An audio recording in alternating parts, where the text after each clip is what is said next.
Alexia is a highly successful celebrity lawyer who has worked hard and sacrificed to get where she is today. I believe in always being direct and clear in my communication, especially in a professional setting.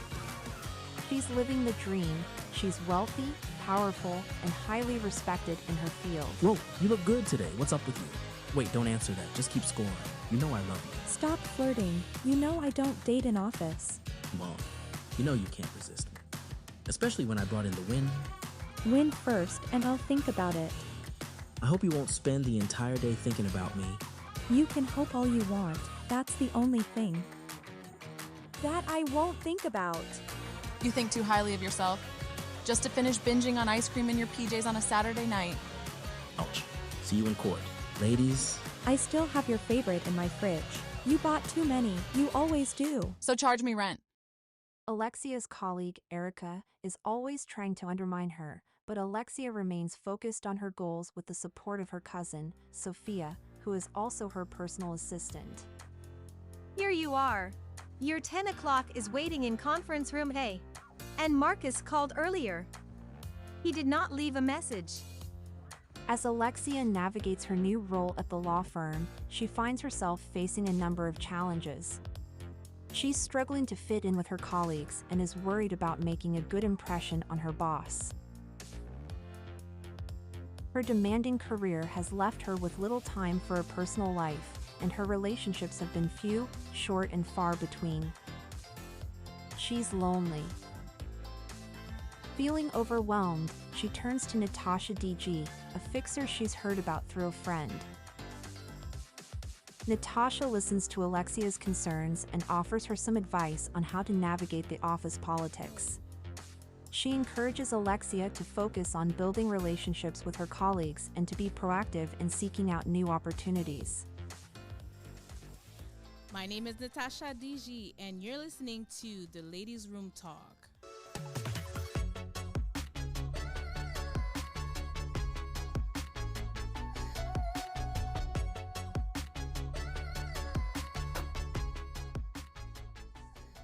Ladies, welcome, welcome. So today we are talking about Alexia struggling with her confidence and how she's confronted with her insecurity.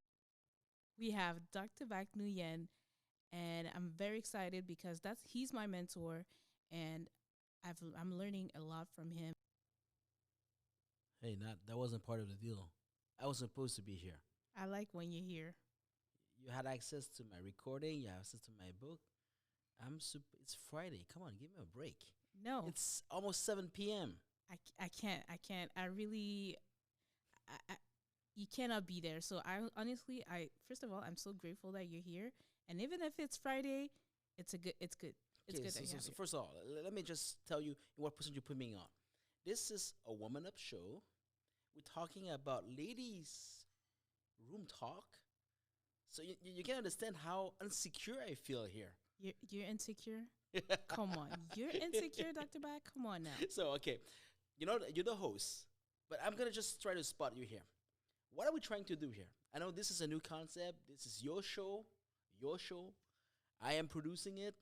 But can you tell us a little bit of the concept? What are we trying to do here? The concept here is to bring the ladies' room talk is to bring topics that essentially concerns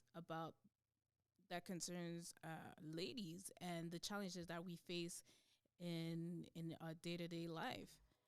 And so I want to come up with authenticity, and I want to empower my public, the ladies, and I'm all about women empowerment. Okay, so explain to me, why is it kind of a script in the beginning with Alexa and a guy flirting with her and a bitch? Just tell me, what is that has to do in context?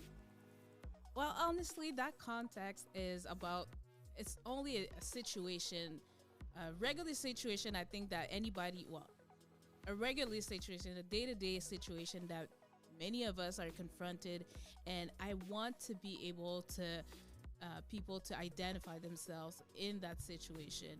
And honestly, although it's scripted, there's a little script. It's something that's happening in real life. Actually, the whole point of this, and you know that I know you like me, I know you trust me, and since I'm your mentor, you do what I tell you to do. But can you see that you don't need me?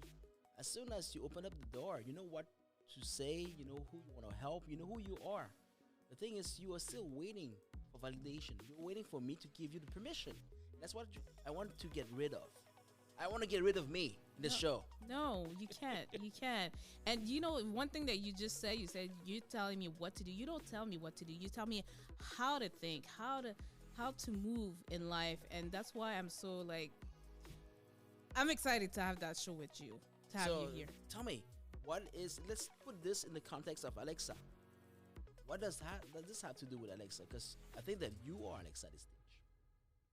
Well, Alexa, you know, she's the 30-year-old woman. She's very, very successful lawyer. She's been awarded several times. She seems to be confident. She has everything going on for her. She's beautiful. She has everything going on for her. But in this situation, she's struggling with her confidence and how to show up. Whoa. Explain me that. She's beautiful. She's successful. She has people hitting on her. And tell me that she lacks confidence. Listen, I totally could see myself in her shoe because that's exactly what I'm going through right now. People are saying, Natasha, you're beautiful. You have a lot going on for yourself. How come you're single? And I'm always trying to explain that it's not a question about beauty. Sometimes it's the settings. It's the, you know, when we're thriving and we're trying to work hard in our endeavors, our focus is mainly on that. So sometimes opportunities for dating is just not in our radar. So basically, if I get you right, the whole point of you to be confident is to date? No, not necessarily. It's just one part of life that you need to show up with confidence. But other than that, you would still want, if you come in the office, you still want to show up with confidence, right? So in this particular situation, Alexia is struggling with her confidence. However, I'd love for... Actually, she was confident at the beginning because she got hit on. And she responded very accordingly. She kept her cool. And the other guy would have my voice, though, that I like. But the other guy took it nicely, and he stayed classy. Where does she lack confidence? Where does she lack confidence? She lacks confidence in herself. She's struggling with doubts, a lot of doubts. So, but tell me, I was listening to the same scene, and tell me, when did Alexa start showing a lack of confidence? She started show lack of confidence when Erica showed up. Actually, would you agree with that? I want to understand why you're saying that. I'm the guy there. I was hit by two women. That was good. Well, Erica she's the bully of the office, pretty much, and the way she was trying to bully, and just like Alexa was just being hit on, and then she comes the hater to destabilize her. If you ask me, the person who was insecure there was Erica. Of not course. Alexia. I think it's a question of perception, right? Because no, Alexia didn't feel threatened. She even joked with the guy. She told the guy, I don't think of you the whole day. But when Erica came in, she said, you think too highly of yourself. That's jealousy. That's trash talk. That's a hater. I know. And the main trait of a hater is because they're jealous. Right. And jealousy, it's insecurity. 100%. Yeah, it's one thing. You cannot be jealous if you're secure. Absolutely. Would you agree that it's something that jealousy is something that you don't have? Something that I wish I could tell that I'm above jealousy. Actually, today I'm seeking people I can be jealous of. please. I'm thinking for those people. I like your confidence. You see, that's why I come to you. So I come to you whenever I need that boost of confidence. But let's go back there. You're saying that Alexia was insecure. Just tell me, and I know that you're right, but I want you to share with us where you think she was insecure. She was insecure in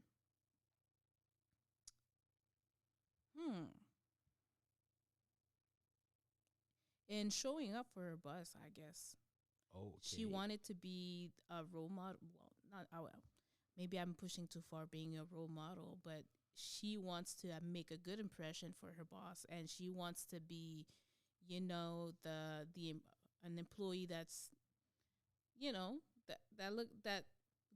that makes good work, and I think that was a struggle here. I know that you prepared this segment, but if I may, let me just share with you this so it will serve everyone here. Alexia, it's evolving. So yesterday she was weaker. She might be not as smart, but today she's smarter. And tomorrow she'll be even smarter. So that was kind of her rise. You're talking about somebody who's successful. It's not because they know everything. It's they can learn day after day to go better, to go stronger. And by the end of the day, it's not what you know or how much you know that's going to make a difference. It's how can you adapt to the unknown. Very true. I think that what you said in your book oneself, if I can recall, is that with the opportunity to reinvent yourself is allowing you to be flexible. Absolutely. And adapt. And if you go through this, every single one of us are insecure because we are changing from day after day. If you stop doing that, you start to go down. So if you go through this, why is this insecurity? It's because we are evolving. We're going from a stage where we are starting at the lower level, and every day we move up the ladder for 1 step, 2 steps, 3 steps. But if you're self-aware of your own insecurity or what you don't know, you're not available to learn what you don't know. So Say that again? it's kind of a little twisted. But if you're too aware of what you don't know, you're not available to learn what's there. So basically, you finish your day knowing what you don't know, but you still don't know how to solve that. Right. So that's unconscious incompetence. Yes, but what I'm trying to say here is you cannot be available if you're too busy focusing on what you don't know. Right.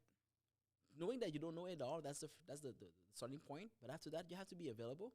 And maybe today you won't find the answer of what you don't know, but you find the answer to something else. So for as long as you feel okay that I don't know everything, that I might fail, but as long as I'm still alive, I've learned something today. And tomorrow I'll make it better and I can grow. And this is all the process of why younger people are more insecure. And if they're too secure because they were born with that security, you're going to call them cocky. Just because they have the outside and the inside is still, nothing's getting in. Because they're not aware that they're empty inside. But that was at the beginning. If Alexia is 30 years old, hopefully she's been through enough to know that she doesn't know everything, but she will survive the process. And at this stage, what you want to do is to enjoy the process. Right. So the whole thing, it's about accept that you don't know everything, accept that you might fail, but still look forward for that experience. Look forward to see if you will survive it. And if you don't, story end there. But if you survive this, now you have a story to tell. Very true. And life is about an accumulation of stories. I like. You see, that's why you're my mentor, because you see that's how you open so much the horizon, and you're always offering a bigger picture of the whole scenario. But don't thank me. You give me the opportunity to talk. This is Friday night. It's 7. I can say wherever I want. If I trash, this is your show. It's not mine. Don't trash it, please. Don't trash it. Your name is on it. We're linked. It's just warming up. My voice has been changed, but I'm no Dr. Back.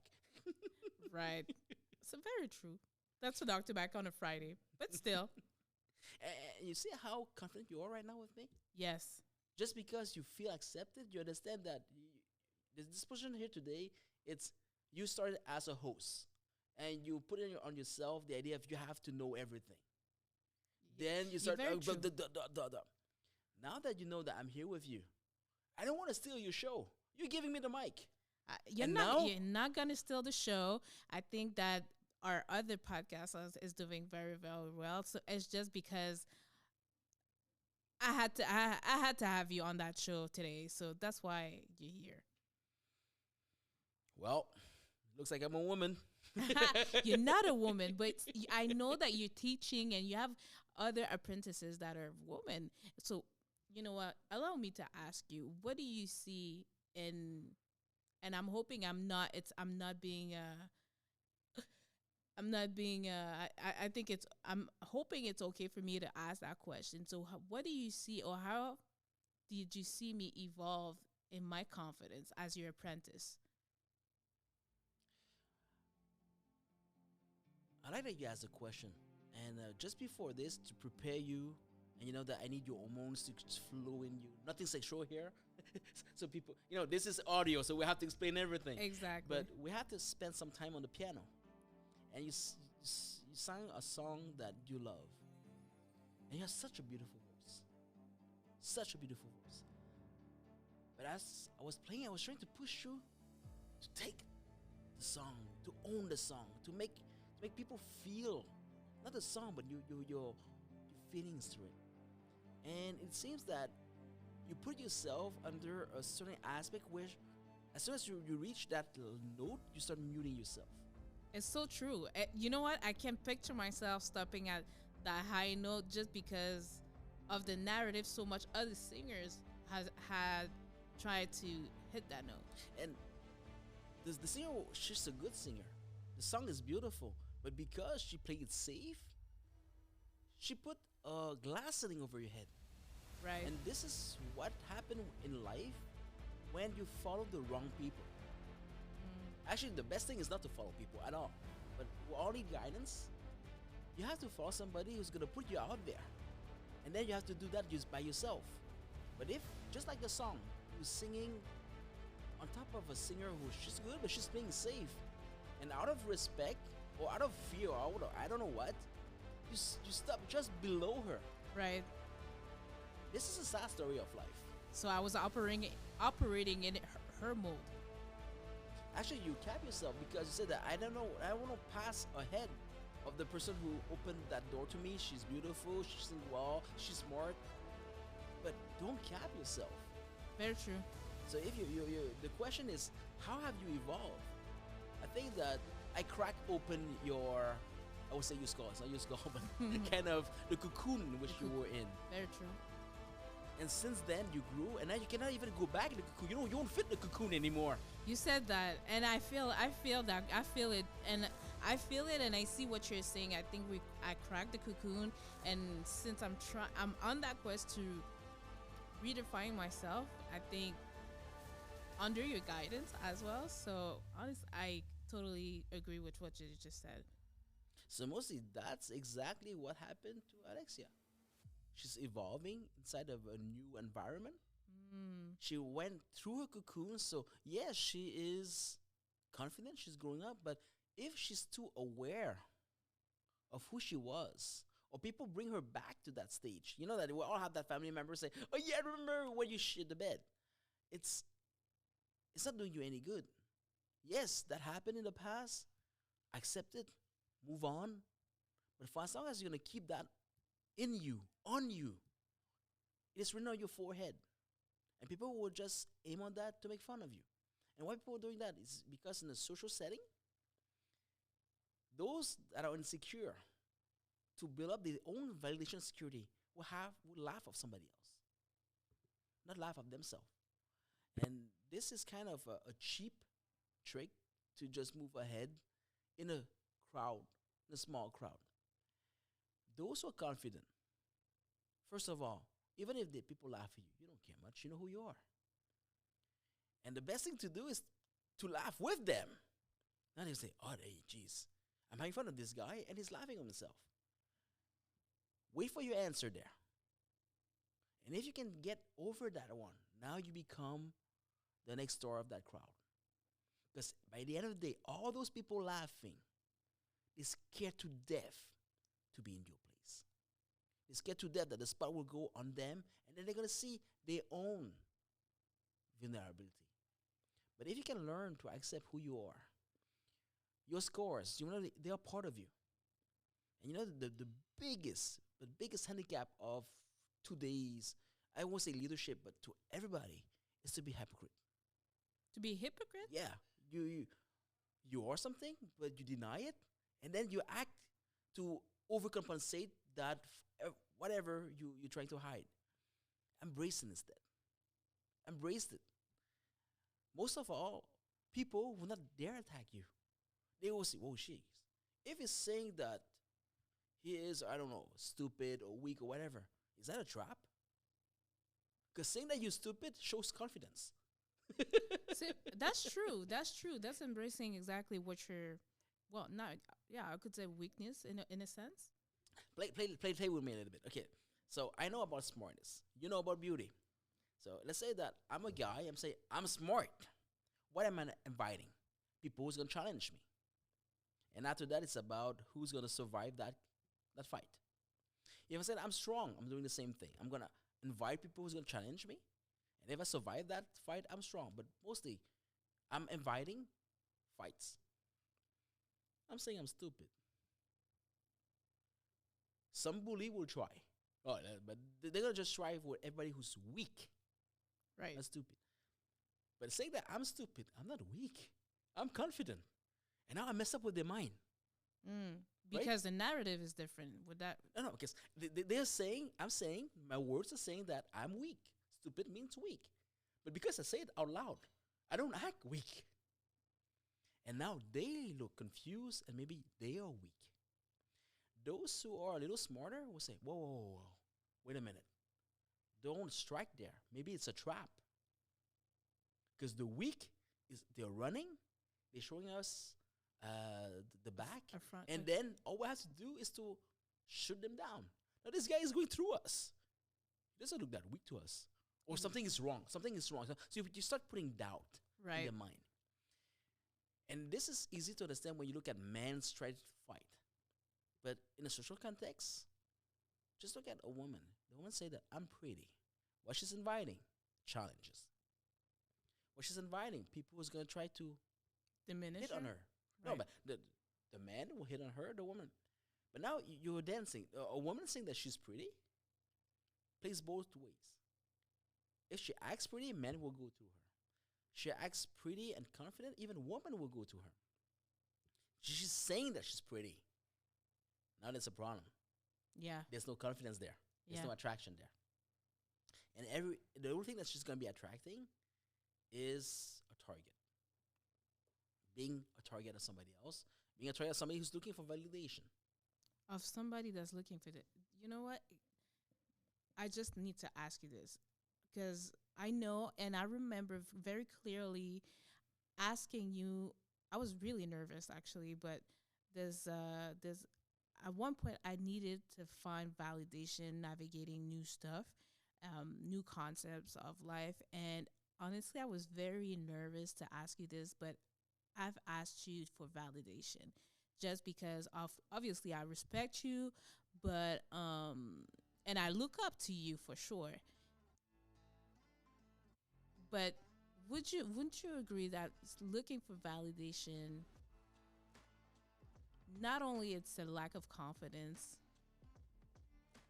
but how can we overcome that need to have that validation? Because I like that you hold my hand, but at one point you're gonna have I'm gonna have to let it go. Thank you. No, don't say that. What was you was quick to say that? Come on now. Yeah. Another word for validation is to ask for permission. So if you spend your life asking permission, you know that those people raising you, those people trying to control you, they love you. They're going to give you a medal every single time. But if you're always asking for permission, you're always putting yourself underneath somebody else's authority. So you're not leading.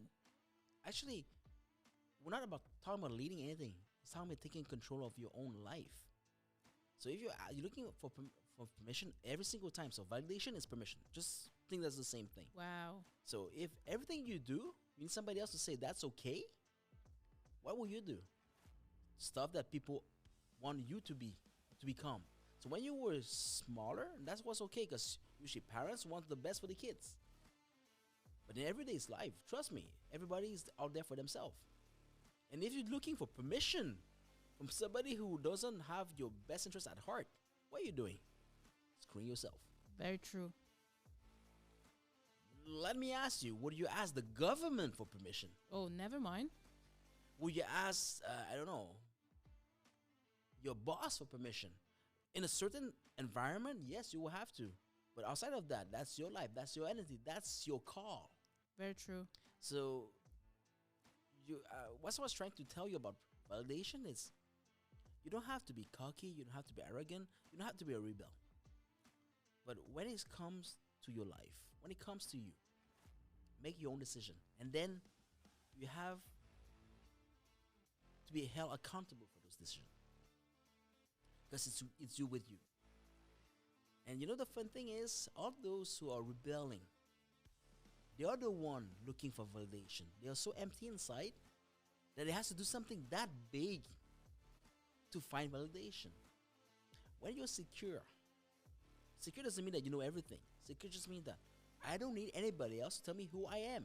And I'm fine knowing that I'm not perfect. I'm fine knowing that I will learn a little more today, and tomorrow I'll be better than I am today, but I'll be also older. So I might be smarter, but I'll be weaker. And that's part of life. If you accept that. Now you have a narrative saying that, okay, I'm not perfect, I'll be evolving, but I can do my evolution without insecurity just because I accept the fact that I'll be growing, getting older, exchanging eventually my beauty for wisdom, exchanging my strength, maybe for charisma. And by the way, you know what, I'm right? All those young men, with all this pressure, they are strong, they look good. But sometimes as they get older, they gain more charisma. What is charisma? It's accepting who you are and being confident about it, feeling good about who you are. And the only way for you to make somebody else feel good is for you to feel good in your own skin. Very true. And this is true for men and women. I think this is what moved you so much in the book Oneself. I think so, because I really identify myself in a lot of ways. And as I'm cracking I'm not cracking the cocoon. I cracked it already, and we already established that there's no more room in that cocoon for me.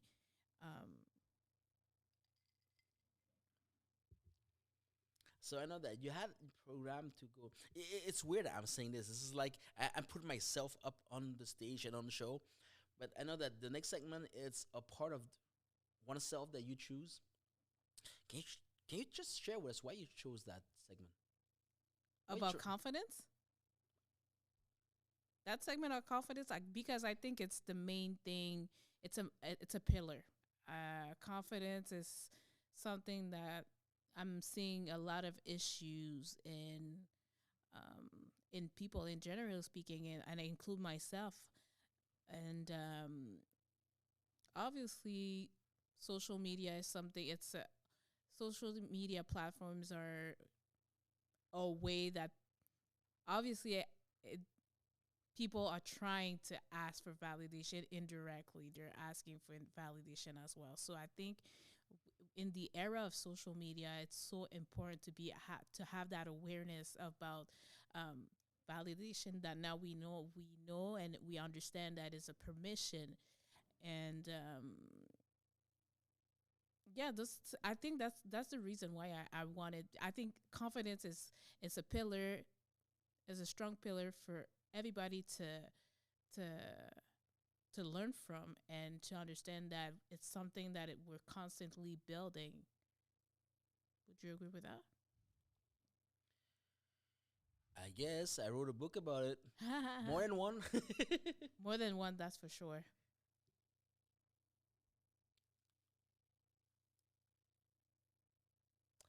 Okay, so I think the best thing is for you to make out your own mind about what's what. So let's listen to that book.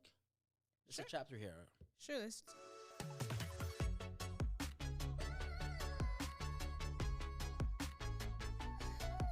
To reinvent oneself is about feeling, not about thinking. So even if I've walked that path before, what I would be writing would be my reflections and souvenirs moving through, not my actual feelings. So as I am inviting you to jump off the cliff of safety and of the known, I am leading the charge, jumping ahead too. It is never too late to reinvent ourselves, it never gets old either. That's the coolest part of the journey. You can try and taste and change your mind. Then you can jump again, only now you have more insurance and have a better idea of what to expect. Not to have expectations, since that might limit and spoil your journey. But you have a vague idea of how you will be reacting to the new. And that's enough to me to know how I will embrace the new, not knowing what new it would be nor how I will face it, only that I am ready to face it, to learn and to adapt, once more. It is by jumping again and again that I came to throw away most of my pride and medals, they aren't helping in the journey ahead. It is very true what they say, the more you learn, the less you know. My former coach and mentor told me once that I should be aiming at being, not at having. Since I am throwing away the medals each time that I am jumping, I know that all that I can take with me, every single time, is what I am, what I learn, and my confidence facing the new. And this will prove to be of great use to any of us. Forget being strong, forget being smart, those are only true within a rigid reference frame. If you want to thrive in the new, you must embrace flexibility and swiftness. Success will depend on how much can one adapt and how fast one can do so. That being said, isn't that the key wisdom of anyone reinventing him or herself? To adapt swiftly. Even if you do not have all the parameters of the equation, adapt with what you have and learn and to reassess on the way. And this is me talking. Since it wasn't too much information to compile at first, it is easy to assimilate those quickly if you do not invite doubt to the table. Then look for a quick win, as small as it may be. Look for a quick win and test your theory and information gathering. Most of the time the information was accurate, you only need to rearrange its order and to link the dots differently. The flexibility is your ability to rearrange the dots and how you link them. No one can change reality, but everyone can have his or her own perception of reality. And this is what it is to be flexible enough to alter your perception of reality. Going for a win as quickly as possible will also have another great effect. It will build up your confidence and reinforce positively your flexibility and swiftness. Strong and smart do not always win, speed and adaptation will, every single time. You see, I am scoring world record after world record because I have fun doing so. I got good writing, but who would want to write the same thing over and over again? That boredom would bury me alive. And yet, this is how we become good at something, by doing it again and again. Well, I found a way to leverage both of these opposites and to yield both their powers at the same time. I jump the cliff again and again, becoming better at each jump. Yes, each jump is unique, but you get to find the same ingredient eventually. So I jazzed it up by melting my tools, even my best ones, before each jump. I am forging new tools from the raw material of the last ones. I am forging my tool as I am mid-air between the cliff and the ground. That's much pressure, but that's also where my mind will operate without pride or blind spot, to forge the tools I will need now to surf this new jump. By tools I meant mindsets. Doing so, I am forcing myself to evolve at the pace of change itself, even if I have forced the hand of fate to impose change, once more. Now the only thing that I keep is the insurance that I will be learning something new, even forging the same tool once more. Your mindsets are the results of your experiences. They have an expiration date and a status of limitation within the boundaries of that journey. There are so many other journeys ahead. Because this is what is keeping the fun in the equation, the surprises and the unknown are what's keeping the excitement. That, and the first small win. I threw in the fire the tools I knew about this journey. I kept my heart open and made myself available to listen, once more. I listened to the wind, to the birds, to the clouds and the sun. I made myself available without prejudice, since all of them are now melting in the forge. And the result coming out is always something unexpected. No, I am not looking for perfection, I am looking for new and for fun. And to be fun, I must keep my heart and mind open. Maybe that's why I got along so well with my kid, because I still have that elasticity and flexibility natural to kids. Well, rest assured, you too can gain back that flexibility and elasticity of your mind by throwing your tools and mindsets in the forge. Do that often and you will be stronger than ever, smarter than never before, because now you are flexible. I know it does not sound very reassuring, walking the unknown without any known tool. The first time, keep your tools and mindsets intact. Walking the way, you will sort them out, one by one. Remember to look at the storm from the outside, and looking up at it just gave you one perspective of the storm, maybe the worst perspective. From closer, the storm, any storm, is not as dark, nor as dense. And once inside, once your senses start to adapt to the new conditions, it was just another walk to finish. Different, but still a walk. And swiftly. Well, that was doing yourself the biggest of favors, not paralyzing yourself standing in front of the storm and making false ideas about what you will find inside. You don't know what you don't know. And the more time you will be preparing, guessing the unknown, the harder it will be for you to throw those in the forge, as you need the resources once on your path. What I am not melting is my heart. That I know the beating and rhythm. That is keeping me secured to be flexible and open and still confident of the outcome. What I am melting is what was laying in my head. The fire purged most of the doubt and pride I had. Something to notice as I am writing this chapter, my dictionary is telling me that doubt-free and pride-free are not words from the English known dictionary. Do you have any idea of what I am about to say next? Well, you just have a concrete example of what is it to melt down your mindset in order to forge new ones. And I am not sure what the next chapter will be about. I just know that it will have to be better than this one, which, by far, was better and more genuine than the first three. I can't wait to discover it with you. This is oneself, reinvent yourself from any crisis. To be faster than evolution, to keep our relevancy and fun thanks to confidence, humility and innocence, that's the journey ahead. That's the promise of oneself. Dr. Bak Nguyen.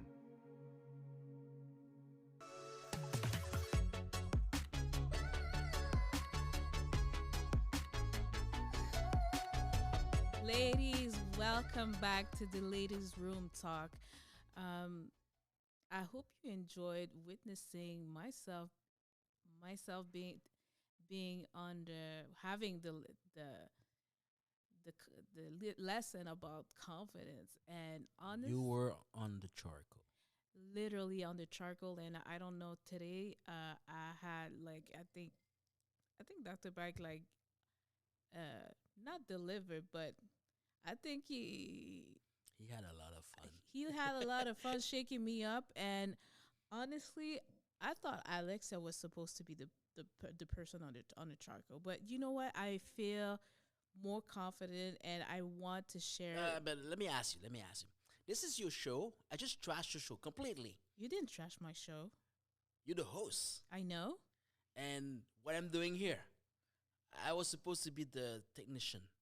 Yeah, but I like when you're here, so I know you're not gonna be there. You're not gonna. But okay, let me ask the question. Why do you think that your audience will come back to listen to you next week? Because. And think carefully. Think carefully what you're saying now. Oh boy, the mentor is talking. Why it's coming? They're coming back. They're coming back because I'm here to be their friend. I'm going to be the voice. Cut the crap. Give me, if you were in the audience and you're judging yourself right now, give me one good reason why they should come back and listen to you next week. Because I will allow them to be themselves. And no. What? Because you survived this. You are stripped down naked today. Yeah. You survive it. You take it with a smile. And next time, it will be better. Because next time, I won't be here. I know you're not going to be there, but honestly, I will enjoy every second of you holding my hand on this. But it's fun. I want to hold your hand. I want to hold your hand. But you know what? I'm happy that I'm doing this today because I'm still I'm offering that my vulnerability, and I want people to identify that themselves on my show and talk about topics that they can relate. All you need is love, right? All you need is love. All you need is The arms. first thing you need is to love yourself, to respect yourself enough to say that it's okay, it's me, and I'm still the guy who's gonna sleep with myself tonight, or the girl who's gonna sleep with myself tonight. For as long as I love that person, tomorrow I wake up happier. Very true. That was beautiful. Beautifully said. Beautifully I'm said. too sexy for myself. No, honestly, people in the audience, you know that it's easy when you are behind the curtains, you sit safe in your comfort zone, and then you laugh for others or you judge others. I think it takes a lot of guts to put yourself out there, to show to the world that you're not perfect, and being okay with it and learning from it. You ask me, how have you evolved to our mentorship until now? You're here today. You take the microphone. You are at least okay with the fact that let's try. Let's try to expose myself. And now you're so out of your cocoon that the cocoon doesn't fit anymore. You're naked and the cocoon cannot help. Not too bad for somebody who's quiet. And this is a thing where you have your charisma with your own audience. You can relate to them. Right. You're not teaching, you're sharing. You're fresh out of the same pain and you understand their pain. So I think, yeah, you know, Dr. Back is good. He's a good mentor. You want to look up for me. But what I'm trying to say here, it's depending of where you are in your evolution stage, sometimes you need somebody who just been through what you're going through and they're just a little bit ahead of you. Because the first thing they're going to give you is the confidence that it is okay to not be perfect. Is it okay to be in pain? That it is okay to doubt. And there's hope. When you just follow those who are so ahead, what happened is by then they say, yeah, it's true to you. Yes, it's easy to say to you. And with that, you're creating a wall keeping you from accepting the truth or keeping you from even take the action that you need to take. So, Natasha, I will have to commend you on what you're doing today. Thank you. You are learning life in front of an audience. And if you dare to show up next week, that's mean that you survive this. I will definitely show up to next week just because honestly, I'm enjoying this and honestly, I'm here. So I would definitely show up and I will be open if you're not around, but just send me a text telling me that I'll be okay. That's the only validation. Give her some love. Give her some love, people. That's the only validation I will ask you to send me next week, obviously. Actually, let's give Natasha a round of applause.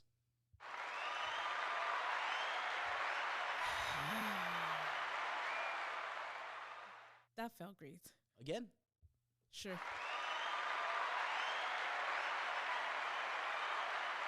Thank you. Thank you. Thank you. I think I should put that on my phone. Okay. I don't. If you need validation, people, this is a great way. Listen, I know now, I experienced today that I was hormonal, that I thrive under my hormones, and I know now, honestly, that how can I prompt myself effectively, and that's because of you. So I think that we've been on the air for long enough. So let me help you, Nat, to conclude your first show. What have you learned and what people should be learning from you to help them survive the next week? People should be expecting on that show we're continuing on following the journey of Alexia first, because obviously she's supposed to be the one on the charcoal, but it's going to be all vulnerability, it's going to be authenticity, and it's all about the struggles that we face daily, and I'm open to be vulnerable, but I'll be surviving. So I want people to know that I'm here to offer a friendship, and if they need my mentorship, if they need somebody if they need for me for guidance, I'll be able to provide that help. And you know, at home, the hope you have here is there's always somebody who knows what you're going through. There's always someone willing to share. There's always somebody willing to hold your hand. Sometimes all it takes is for you to find somebody who's gonna open their heart and say, it's okay. I've been there. And it's gonna get better. Right. I know it's gonna get better for sure.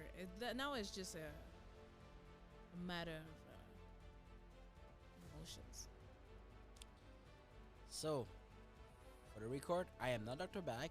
This has been an AI production. This is a cloning of my voice. And Natasha is taking ownership of the whole show. I want to thank you, Dr. Back, for being there. And honestly, I want to thank you for everybody listening to the podcast today and for showing up. I want to re-invite you. Come back next week. And if you need help, call me. I'm going to be there for you.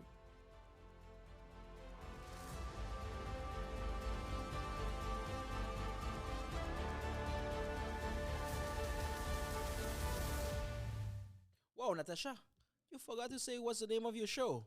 Man, this is bad. It's the ladies' room talk. Yeah, you should have said it. Warming up. So say it. We're still on air. I'm your host, Natasha DG, and you're listening to the ladies' room talk. Warming ups. Okay, so I guess now I can put the outro. Sure. Go ahead. Hit it. What is the button? I don't know. You have it. Hit it. Hit it. No, it's too late now. It's getting too late. No. Okay, bye, guys. Have a great day.